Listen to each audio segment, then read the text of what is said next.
नमस्कार, मैं हूं मृत्युंजय कुमार झा और शाम के 5:30 बज चुके हैं। अगले आधे घंटे तक आपके सवालों का सबसे बड़ा मंच तैयार है। अगर आपने कमोडिटी में ट्रेड किया है या फिर नया ट्रेड करना चाहते हैं, जानना चाहते हैं कि आपके लिए कहां पर कमाई के मौके हैं, तो आप सवाल पूछिए। नंबर आप नोट कर लें 02223001634। इसके अलावा आप 02223001635 पर भी अपना सवाल पूछ सकते हैं। और आज की चर्चा में हमारे साथ मेहमानों का एक खास पैनल है। हमारे साथ जुड़ रहे हैं अनुज गुप्ता, HDFC सिक्योरिटीज़ के, बीरेन वकील साहब हैं पैराडाइम कमोडिटी के, रेनिशा चेनानी हैं रिसर्च हेड ऑगमाउंट गोल्ड की, पुखराज चोपड़ा है एग्री एक्सपर्ट और दिनेश भट्टर है एग्री एक्सपर्ट। आप सभी का बहुत बहुत स्वागत है। चर्चा की शुरुआत हम करते हैं चांदी के साथ, क्योंकि चांदी में आज तेज़ गिरावट का माहौल बना हुआ है। और आप देखिए कि इस वक्त अगर हम चांदी के प्राइस को देखें तो चांदी का भाव करीब 1000 रुपये लुढ़का है, 69,500। ये MCX पर चांदी का ताज़ा भाव है। आखिर अचानक ऐसा क्या हुआ कि गोल्ड बहुत ज़्यादा गिरने के मूड में नहीं है, लेकिन सिल्वर काफ़ी गिर गया है? यही सवाल रेनिशा आपसे। जी मुझे लगता है कि गोल्ड एंड सिल्वर को आप कहें तो एक तरह से एलिगेटर हैं, पानी में तैर रहे हैं और वेट करें नए डायरेक्शन की कि कहाँ जाना चाहिए। तो इस तरह से लग रहा है कि पिछले 1-1.5 महीने से एक रेंज में बने हुए हैं एंड कोई मोमेंटम बड़ा नहीं आ रहा है, वन साइडेड। तो वेट कर रहे हैं कि इन्फ्लेशन का क्या हाल होगा। इस वीक अगेन PCE का डेटा एंड GDP का डेटा अवेटेड है।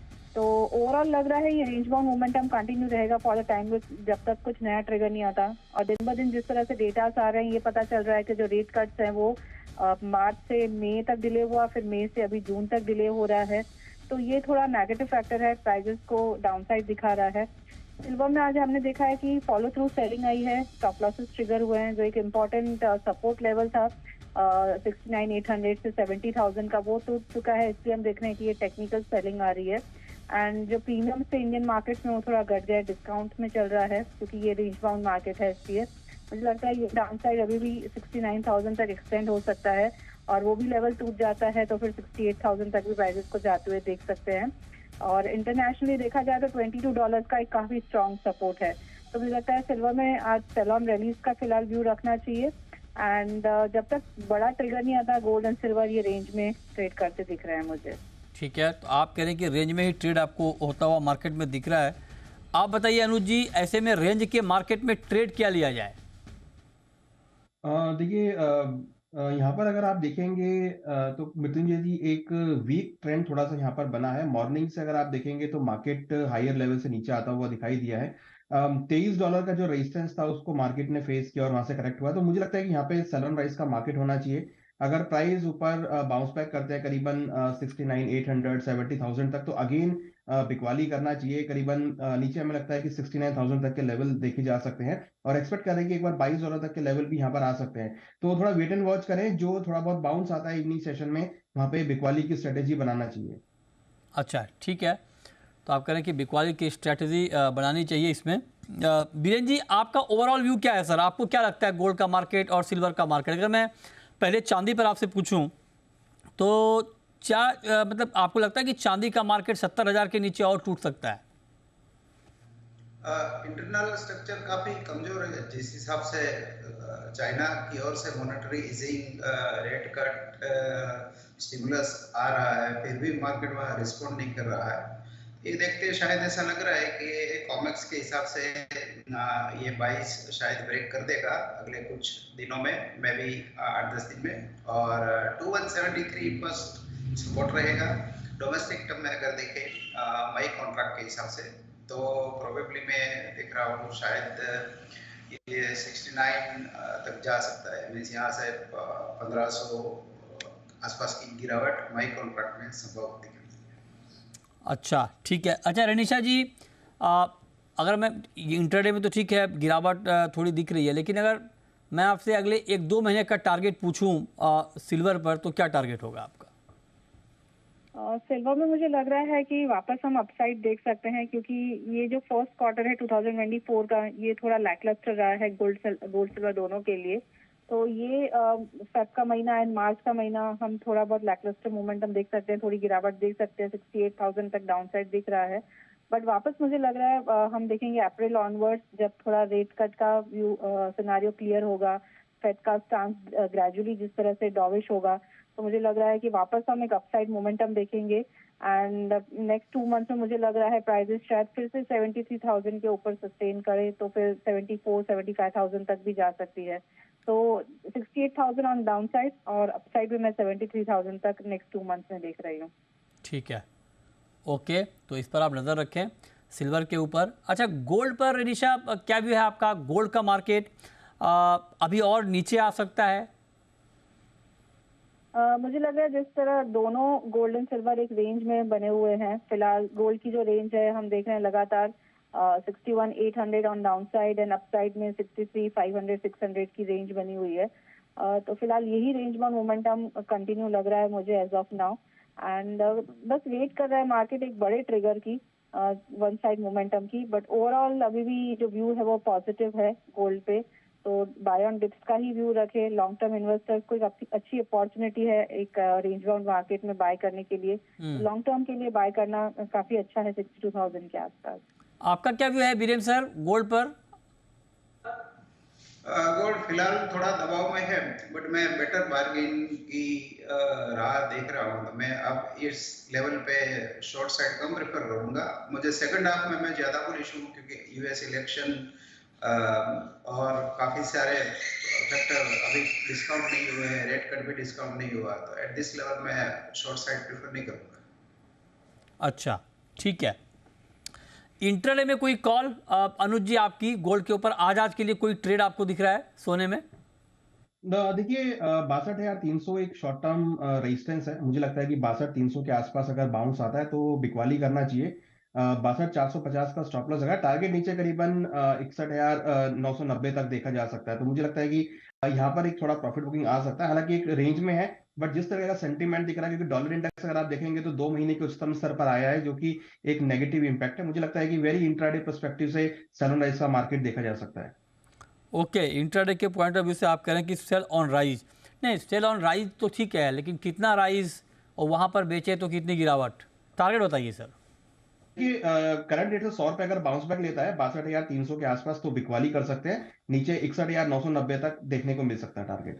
अच्छा, ठीक है, तो ये राय आपकी हो गई गोल्ड पर। चलिए, बहुत शुक्रिया रिनिशा जी आपका जुड़ने के लिए और बताने के लिए सोने में और चांदी में आज क्या करना चाहिए। लेकिन अब हम बात करते हैं एग्री मार्केट की। एग्री में पहले तो जीरे की बात करते हैं। जीरे में बहुत तेज़ गिरावट आई है और जीरा वायदा करीब 1,000 रुपये टूटा है, 4% के आसपास की गिरावट आई है। लगातार मार्केट गिर रहा है, अब तो 24,100 के आसपास आ गया है अप्रैल का वायदा। करंट मार्केट 25,200 पर है। पुखरा चोपड़ा हमारे साथ हैं और साथ ही दिनेश भट्टर हैं। आप दोनों का बहुत स्वागत है। पुखरा जी, हो क्या रहा है सर ये जीरे में? जीरे में ये जो गिरावट है वो ठीक है गिरावट मृत्युंजय जी। अच्छा, क्योंकि जिस तरह की फसल अभी जैसे अराइवल आ रही है 75 से 80 हजार बोरी की गुजरात की, तो जिस तरह की फसल सामने खड़ी है और पहले से ये पता था सभी को, आपके चैनल पे भी कई बार ये बात आई है कि इस बार बिजाई बहुत ज्यादा है। अच्छी बिजाई रही और बहुत ज्यादा खराबी भी नहीं रही। राजस्थान में हालांकि थोड़ा बहुत कहीं कहीं मौसम से खराब हुआ था, मगर गुजरात में ठीक था एकदम। तो कुल मिलाकर यदि पिछले साल के मुकाबले देखें तो खराबी वो नहीं है जो पिछले साल में थी। तो इस बार बुआई भी ज्यादा और फसल भी ज्यादा। जो व्यापारियों से बातचीत होती है, जो लोग फील्ड में घूम रहे हैं, उनसे बातचीत के अनुसार ऐसा महसूस हो रहा है कि गुजरात के अंदर लगभग 55 लाख बोरी की फसल आएगी और ऐसा ही राजस्थान में लगभग 55 लाख बोरी की फसल आएगी। तो कुल मिलाकर 1,10,00,000 बोरी फसल का अनुमान लगाया कैरी ओवर तो नहीं है ना सर?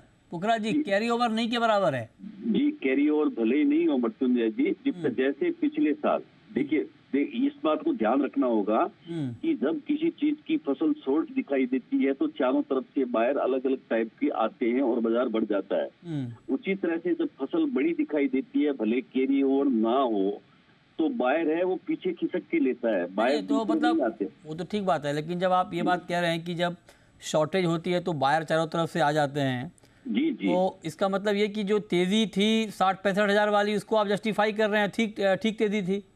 नहीं, मैंने कहाँ जस्टिफाइड किया है? आपने कहा ना कि बाहर आ जाते हैं चारों तरफ से जब हाँ, तो बाहर आए तो उन्होंने बढ़ा दिया ना बाजार, तो मतलब ठीक बढ़ा ना फिर तो शॉर्टेज की वजह से। नहीं कायम नहीं रह सका ना। उस समय बात आती थी कि जीरे की शॉर्टेज है, और मैं शॉर्टेज थी या नहीं ये बताइए सर। जीरे की सप्लाई शॉर्ट है, हाँ, जीरे की सप्लाई शॉर्ट है, दूसरे बता रहे थे शॉर्टेज है।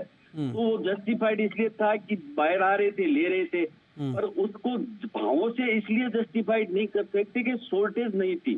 वो शॉर्टेज के भाव नहीं थे, वो शॉर्ट सप्लाई के भाव थे। और शॉर्ट सप्लाई के अंदर 500 की सप्लाई है, 1000 के बाहर आ जाएंगे, निश्चित रूप से बढ़ेगा। वो इसी तरह से हो रहा था और उसी का नतीजा था। नहीं सर, पुखराज सर, अगर 500 टन की सप्लाई है, 1000 टन का बाहर आ जाएगा तो आप तो दाम बढ़ेंगे, तब तो इसको हम ठीक तेजी बोलेंगे ना। इसको इस तेजी को गलत नहीं बोल सकते ना। फिर मैं ये कह रहा हूँ इस तेजी को आप 24 घंटे के लिए ठीक बोलेंगे, 48 घंटे के लिए ठीक बोलेंगे, 1 महीने के लिए ठीक बोलेंगे, पूरी सीजन के लिए ठीक बोलेंगे। विषय तो ये है। नहीं, विषय ये नहीं है सर। विषय मैं आपसे सिंपल ये पूछ रहा हूँ कि 500 टन की अगर डिमांड हो, 1000 टन की सप्लाई, नहीं 500 टन की सप्लाई हो, 1000 टन की डिमांड हो, और तब अगर कोई मार्केट बढ़ जाए तो क्या उस तेजी को सट्टेबाजी कहा जाएगा? मैं ये पूछ रहा हूँ आपसे। नहीं, आपका सवाल ही दूसरी तरफ चला गया। नहीं, दूसरी तरफ नहीं गया सर। मैं तो सिर्फ सिंपल मैं जवाब दे रहा हूँ सर, मैं इसका जवाब दे रहा हूँ। हाँ। आज 60,000 बोरी की, 80,000 बोरी की अराइवल है। हाँ। और यदि 1 लाख बोरी के बाहर आ जाएं, हाँ, तो बाजार बढ़ेगा। और कल 1 लाख बोरी की सप्लाई और 50,000 की बाहर हो तो बाजार घट जाएगा। वही तो सर कह रहा हूँ ना, मैं वही बात कह रहा हूँ आपसे। अगर कल मान लीजिए आज सप्लाई ज्यादा है, कल सप्लाई कम हो जाए, आज सप्लाई ज्यादा होने पे मार्केट रिएक्ट करे, कल सप्लाई कम होने पे मार्केट रिएक्ट करे, तो फिर कहानी तो और हो गई ना। फिर तो मतलब है कि सब कुछ ठीक चल रहा है। लेकिन दूसरी बात यह है कि जब जीरे में बेतहाशा तेजी आई थी, उस तेजी को आप भी उस पर गलत कह रहे थे। आप भी कहते हैं कि तेजी जस्टिफाइड नहीं है। ठीक कैसे चल रहा है?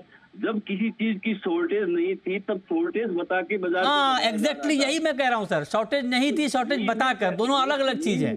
वही मैं आपसे जानना चाह रहा था कि शॉर्टेज, मुझे वही लगा कि आप तो अपनी बात पे कायम रहने वाले शख्स हैं। मुझे वही लग रहा था। तो मतलब जब शॉर्टेज बताया जा रहा था, शॉर्टेज था नहीं, तो गलत है। वही मैं आपसे पूछ रहा हूँ। तो मैं पहले भी यही कह रहा था, शॉर्टेज नहीं थी, सप्लाई शॉर्ट थी। और आज भी मैं वही कह रहा हूँ। तो उस समय जो भाव बढ़ाए थे, शॉर्टेज की हवा बनाकर बढ़ाए थे। हाँ, वो ठीक बात है। हवा बनाना और शॉर्टेज होना दोनों अलग अलग चीज है।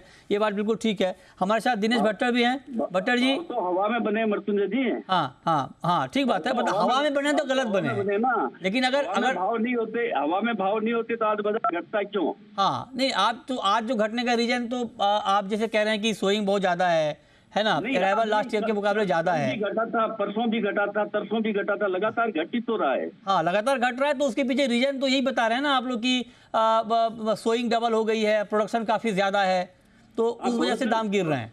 बिल्कुल प्रोडक्शन ज्यादा है, इसी वजह से दाम गिर रहे हैं। भट्टर जी, हाँ सर, कोई विषय कोई व्यक्ति बता दे कि इसके गिरने का रीजन क्या है, तो सबके समझ में आ जाएगा। ठीक बात है। भट्टर जी बताइए, कोई और रीजन समझ में आ रहा है आपको? एक तो बुआई ज्यादा है, सप्लाई ज्यादा है, अराइवल ज्यादा है, ये वजह पुखराज जी बता रहे हैं। इसके अलावा कोई और रीजन आपको दिख रहा है दाम गिरने का? सर, काको सर ने जैसे बताया, लगभग फसल अच्छी है, बिजली इस बार अच्छी हुई है, सबको अपने गवर्नमेंट डेटा से भी ज्यादा गुनाई है। ये बात सब सही है। बाजार जो घटने का, लगातार घटने का रीजन एक चीज, लगातार मंदी है। तो बिजली ज्यादा होना, फसल में कोई नुकसान की अभी तक बात नहीं होनी, और मार्केट के अंदर डेली जो रोज की डिमांड वाला माल ले जाता है, उसका माल 3 से 4 दिन में पहुंचता है। जब तक मार्केट टूट जाती है, उसको भी नुकसान हो रहा है लगातार। तो वो लोग सब रुक गए भाई, रोज घट रहा है तो लेना ही नहीं है, बाहर नहीं आ रहा है, भी नुकसान करना है। तो वो वायरलेस बाजार पूरा का पूरा फिजिकल में भी वायरलेस बाजार इस कारण हुआ है। जैसे आज है ना, जीरे की आमदनी 80-90 हजार बोरी सुबह पूरे गुजरात में बता रहे थे, मैसेज घूम रहा था। फिर भी मार्केट एक बार ऊपर खुला, फिर भी वो टिका नहीं। एक्चुअल में क्या है सर, क्या बाजार में क्या है, कोई फिजिकल में जो शुक्रवार को गुरु लास्ट वीक के अंदर कोई भी माल लेके गया, उसको आज के दिन नुकसान देखने को मिल रहा है, जबकि वो माल अभी तक उसके घर में आया ही नहीं। उससे पहले उसको 20 रुपए किलो का नुकसान दिख रहा है। तो वो बिल्कुल हट गया मार्केट से। तो बाहर हटेगा तो जब तक खड़े रहेंगे कोई बाहर नहीं बनेगा। बाहर हटने का मतलब डिमांड कमजोर होना, तो ठीक मार्केट गिर रहा है। मैं वही तो कह रहा हूँ आपसे। तो सर, बाहर हटने का मतलब डिमांड कमजोर होना। भाई जिसके पास जितनी डिमांड है उतना ले रहा है, उसमें भी उसको नुकसान हो रहा है।